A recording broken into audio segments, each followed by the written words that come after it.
Welcome back, warrior. So I don't have the Book of Mormon with me today. Normally I leave it right here and I don't know where I put it. So I won't be able to read like the little summary. So we're on Mosiah chapter 19. And it says, we're just getting right into it. Verse 1. And it came to pass that the army of the king returned, having searched in vain for the people of the Lord. And here Noah's army was unsuccessful in their attempt to find Alma and his people. Notice how Mormon refers to Alma and these other Nephites at the end of verse 1. He calls them the people of the Lord. These people have transformed their lives and made covenants that have made them worthy to be called the Lord's people. What a cherished thing to be called. That is cute. Then we will learn what happened to Alma and his people between Alma 23 and Alma chapter 24. So just let's keep an eye on that. Verses 2 to 8. Okay, so just so you know, I'm here reading the words in the Book of Mormon and then also the commentary for Redheaded Hostess. I like to subscribe to their monthly study packets, and they personally help me, and I've used some of their study packets for my kids too, and I have their books. So I love all the things that she's done because she used to be a seminary teacher, and I feel like she is very knowledgeable about the scriptures and how to teach them, So anyway, super cool. So verses 2 to 8. And now, and then I kind of interject some of my own thoughts and ideas and speculation, scriptural speculation, that come to me as I'm reading, because this is like the way that I study the scriptures. And I think everyone studies scriptures differently. I think if you studied the scriptures in the exact same way that somebody else did, maybe it would not be the same experience for you. So I think you got to find what works for you. So if you need a buddy to read along with you, that's me, because that's what I'm doing. I love to read the words and then like have the commentary, because I feel like sometimes just listening to other people have commentary without the words doesn't give us quite the same context that they're reading. Plus, I like to check off the fact that I read and listened to commentary at the same time. So that's kind of why I do that, to kind of give us that extra check mark. Like I actually read the words in the scriptures, plus I got commentary. So there's that. Okay, verse 2. And now, behold, the forces of the king were small, having been reduced, and there began to be a division among the remainder of the people. And the lesser part began to breathe out threatenings against the king, and there began to be great contention among them. And now there was a man among them whose name was Gideon. And he, being a strong man and an enemy to the king, therefore he drew his sword and swore in his wrath that he would slay the king.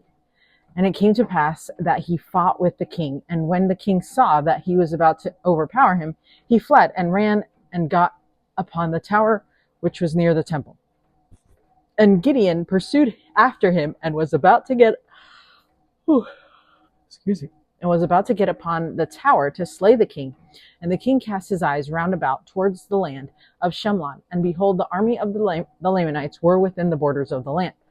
And now the king cried out in the anguish of his soul, saying, Gideon, spare me, for the Lamanites are upon us, and they will destroy us. Yea, they will destroy my people. So what do you think he did? So it says, and now the king was not so much concerned about his people, right? We already knew that, as he was about his own life. Nevertheless, Gideon did spare his life. So, right. Because the king knows how to tell us what we want to hear, right? So Gideon spares King Noah's life. Okay, so here says the commentary, in this chapter we will see King Noah's people become spiritually unblinded, some faster than others. Many already had become unblinded, and they had left with Alma. We do not have a lot of details to the story, but when 450 people suddenly left and Noah sent his army after them, for merely believing what their fathers had believed, people began to open their eyes. And there began to be a division among the remainder of the people. So through this chapter, we will see all the Nephites become unblinded. They will end up seeing Noah and the priests for what they really and truly are. Like President Eyring said, is so often the case with spiritual blindness. And he says, quote, their problem does not lie in what they think they see. It lies in what they cannot yet see, end quote. Okay. And that's President Henry B. Eyring in a book titled Evening with the General Authority. Oh, maybe it's not a book. Maybe it's just a video recording. I don't know. Evening with the General Authority, February 5th, 1993. Okay, yeah, like an interview style. So in verse 4, we meet Gideon, and the world needs men like Gideon. This man was one who stood up to evil. He stood up to King Noah here, and later, as an old man, he stood against Nehor, a Nephite who tried to introduce priestcraft. And this is found in Alma 1. Gideon later lost his life to Nehor. He was a man willing to fight for what he knew was right, even at great risk to himself. Yeah, I mean, that's good. But at the same time, if I was his mom, I'd be like, not proud of him for putting his life at risk. You know what I mean? It's so hard to be a parent. Okay, he was a man willing to fight for what he knew was right, even at the risk of himself. We do not know who Gideon was at this point, but later he became a Nephite captain. Here Gideon believed that King Noah needed to be killed, so he chased after him, and King Noah tried to escape, but running up the tower. With that high vantage point, King Noah saw the Lamanite army coming towards them and pled with Gideon to spare his life.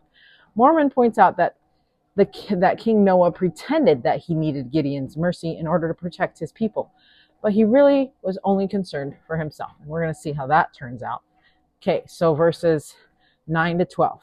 And the king commanded the people that they should flee before the Lamanites, and he himself did go before them, and they did flee into the wilderness with their women and their children.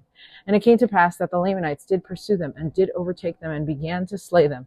Now it came to pass that the king commanded that all the men, should leave their wives and their children and flee before the Lamanites. What? What does that even mean? Like, I'm so confused. Like, really? You're going to just leave them like that? Now there were many, verse 12. Says, now there were many that would not leave them, but had rather stay and perish with them. And the rest left their wives and their children and fled. Dude, you better believe that if you left me like that, don't be trying to come back. You know what I mean? And it came to pass that those who tarried, oh wait, hold on. So we're reading verses 9 to 12. Okay, so in verses 10 to 12, many Nephites became unblinded. King Noah commanded everyone to flee, and when they were not able to move quickly enough, the king told the men to leave the women and children behind. That selfish and cowardly command ripped the blinders off of many Nephites, and they would not leave their wives and children behind. But some obeyed and left their wives and their children and fled. Oh man. What does this command tell you about King Noah? What would Moroni have done, or Nephi, or even King Benjamin? I love this. Like, those guys would have not had them do that. It's just crazy. People are crazy. Okay. Don't listen to Satan. Okay. That's all you got to do. So verse 13. And it came to pass that those who tarried with their wives and their children caused that their fair daughters should stand forth and plead with the Lamanites that they would not slay them. And it came to pass that the Lamanites had compassion on them, for they were charmed with the beauty of their women. Therefore, the Lamanites did spare their lives and took them captives and carried them back to the land of Nephi, and granted unto them that they might possess the land under the conditions that they would deliver up King Noah into the hands of the Lamanites, and deliver up their property, even 1/2 of all they possessed, 1/2 of their gold and their silver and all their precious things, and thus they should pay tribute to the king of the Lamanites from year to year. And now there was one of the sons of the king among those that were taken captive, whose name was Limhi. And now Limhi was desirous that his father should not be destroyed. Nevertheless, Limhi was not ignorant of the iniquities of his father, he himself being a just man. So the Nephites who stayed back pled for mercy by putting forth their fair daughters. In not many years from now, the sons of Mosiah will go and preach the gospel to the Lamanites and have great success among them. So there was much goodness among the Lamanites. So when the Nephites asked for mercy, they received it, but not without consequences. They now were officially in bondage, just as Abinadi had prophesied, and had to pay a tribute to the Lamanites, which was 1/2 of all they possessed, 1/2 of their gold and their silver and their precious things. In verse 16, we learn of Limhi, King Noah's son. He was among those who did not obey King Noah's command to leave the women and children. He did not obey his own father, and he was not blind to his father's iniquities.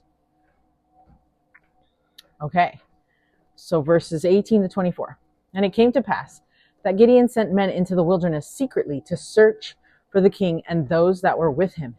And they came to pass, I'm like kind of arching like this, or I'm kind of slouching.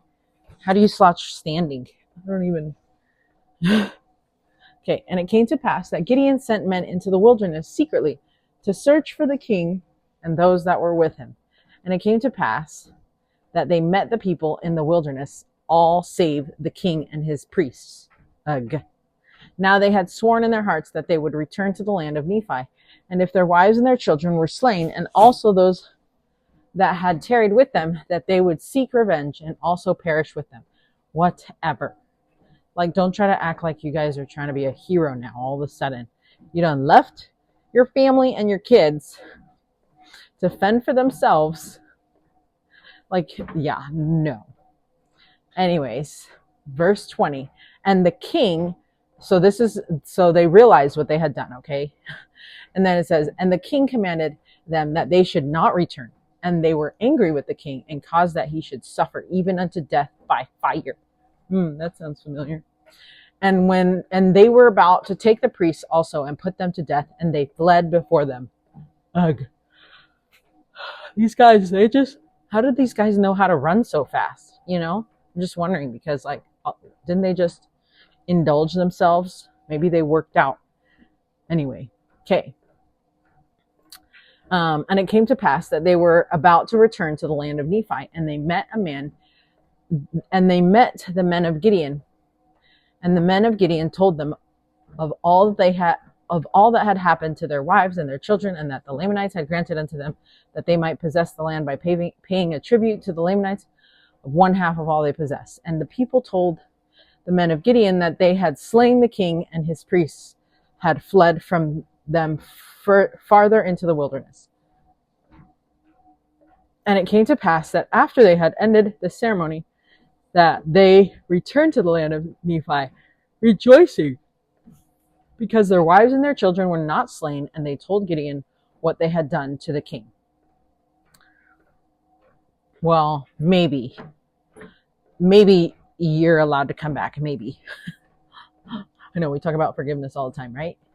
So those peeps, those family members were so forgiving, but I would not have been like them. Okay, so let's see, verse 25. And it came to pass that the king of the Lamanites made an oath unto them that his people should not slay them. Hold on, wait, did I read that? No, sorry. We're reading the commentary in verses 18 to 24. So we're not given a time frame on these verses. We do not know how long the people had been gone before Gideon sent this group secretly to search for the king and those that were with him. What they discovered was pretty dramatic. In verse 20, we learn that King Noah had commanded these Nephites not to return to their families. Can you imagine the realization that these Nephites had? Here they were in the wilderness without their families, not knowing if the Lamanites had caught up to them and killed them. What now? Were they dead? What if they got away? They just did not know, and the king commanded them not to return. This was the final stage of becoming unblinded, and it came with huge consequences. The anger of these Nephites became the death of King Noah. Good. Which was another fulfillment of Abinadi's prophecy. King Noah had led them wickedly, and it ultimately led to these Nephites losing everything, like their wives and their children, and who knows if they're going to accept them back, right? This moment for these Nephites is like what Isaiah prophesied would one day happen when the wicked see Lucifer for who he really is. Isaiah prophesied as he as if he were speaking to Lucifer, and said, They that see thee shall narrowly look upon thee, and shall consider thee, and shall say, Is this the man that made the earth to tremble, that did shake kingdoms? I actually love that verse so much. See 2 Nephi 24:16. If you want to highlight it, print it, put it up somewhere. I'm going to screenshot it. Let's see if I can. Whoop. See if I can screenshot it. No. Okay. One more time. I don't think I'm doing it right. Okay, one more time. Okay, yep, I was not doing it right. Yeah, that one's a good verse. So we're screenshotting it so that we can save it to our photos. I love being able to like screenshot stuff. It saves it to my photos. I don't know, maybe one day I'll look through my photos and be like, I love all these scriptures that I remembered, or quotes, you know. And then it says, can you imagine that moment when these Nephites suddenly looked at King Noah and saw him for who he really was? Can you imagine that moment when we all see Lucifer? May we be among those who will one day say, I knew who you were. And I do want to emphasize here a little bit that King Noah made bad choices, and he was listening to Satan, obviously. And he was very, what is it called? His blinders were on. He was blinded too. And he just never really saw what was going on. And I mean, maybe he did. I tend to believe that people try to be good. They're just trying their best, you know? And so we are usually really harsh on King Noah. And I totally think that that's true. But he's not Satan. He is not Satan. And so Satan is Satan. And that's who we need to focus all of our anger, our energy, like our anger energy, you know, our madness, like when we get upset, and like that enmity that we are promised that we can use, you know, because otherwise we're listening to Satan and getting mad at a person, which is also a child of God, right? So it is our job to just love people, not judge them. But we can make judgments on their actions and decide if we want to follow, right? Okay, verses 25 to 29. And it came to pass that the king of the Lamanites made an oath unto them that this people should not slay them. And also King Limhi, being the son of the king, having the kingdom conferred upon him by the people, made oath unto the king of the Lamanites that his people should pay tribute unto him, even one half of all they possessed. And it came to pass that Limhi began to establish the kingdom and establish peace among his people. And the king of the Lamanites set guards round about the land, that he might keep the people of Limhi in the land, that they might not depart into the wilderness. And he did support his guards out of the tribute which he did receive from the Nephites. And now King Limhi did have continual peace in his kingdom for the space of 2 years, that the Lamanites did not molest them nor seek to destroy them. Well, that's good. So in those verses says King Limhi was made king, and he will have to deal with the consequences that his father's leadership brought upon the Nephites. He and the king of the Lamanites both made oaths to one another. King Limhi,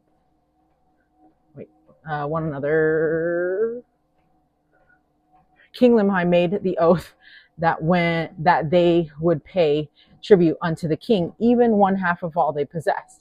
And the king of the Lamanites made an oath that they would not slay them. I feel like that could be a good deal, you know. The Nephites were now in bondage to the Lamanites. It could be a good deal, but then, you know, it's like, why live there? Like, let's go live somewhere else, you know? Okay. But I guess technically they were like prisoners, right? Okay, so some questions from the Red Hood Hostess say, what have you learned from this chapter? Why do you think the priests ran off? Why did they also become unblinded? Why didn't they also become unblinded? Yeah, I don't know about I think it's because maybe they were so close to King Noah that they just couldn't see it. They just couldn't deny it. In all of our therapy and group therapy and learning about sisters who have also experienced betrayal trauma like me, like the way that our husbands choose to act after Discovery Day or Disclosure Day is very different from one another. Like there's some men who, like, yeah, they're unblinded and then they can see the error in their ways. And then there's some men who just aren't unblinded and are like the priests of Noah and King Noah, and they just keep thinking that they're not doing anything wrong. Like they're just convinced, and like Satan has them really trapped, really in his chains.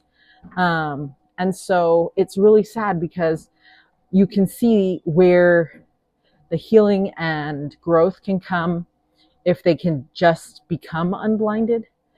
And then you can see how there's going to be no progress made with those others who continue to refuse to be unblinded. I don't know how else to like put it, because really, like, I don't even know how you would unblind somebody. You know what I mean? Like, they have to choose to do that. They have to choose to allow those blinders to come off. They have to humble themselves. And if you're not humbling yourself, how are you gonna get those blinders off? Like, you're the only one that can control that, right? Like, you chose to be blinded, like, so you have to choose to be unblinded. So it's a choice, and I believe that the Holy Ghost can tell us, can shoot those bursts of light to us through those moments of blindness to help us understand, hey, you're in the wrong. And depending on how we act based on those promptings is how we're going to take the message from the Lord. Are we going to accept that we need help to become unblinded? Are we going to accept that we were in the wrong? It is very humbling, and it takes a lot of courage to acknowledge that. And so it takes just like rare, awesome men who can choose to become humble and choose to take off their blinders.